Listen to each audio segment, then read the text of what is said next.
Assalamualaikum warahmatullahi wabarakatuh. Bertempat di kilometer 0 Kota Banjarmasin.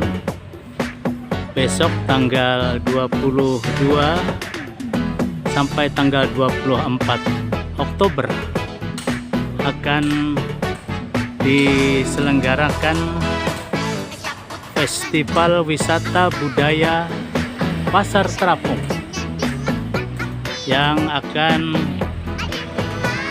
menampilkan lomba jukung,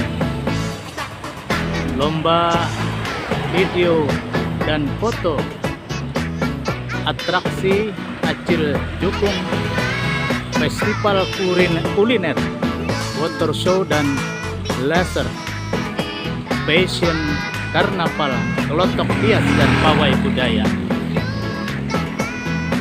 Bagi masyarakat di Kota Banjarmasin dan sekitarnya, diharapkan datang berbondong-bondong menyaksikan Festival Wisata Budaya Pasar Terapung tahun 2021 ini dalam rangka membangkitkan ekonomi masyarakat, khususnya ekonomi masyarakat kecil menengah di kota Seribu Sungai ini.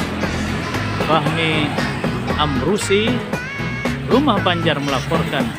Assalamualaikum warahmatullahi wabarakatuh.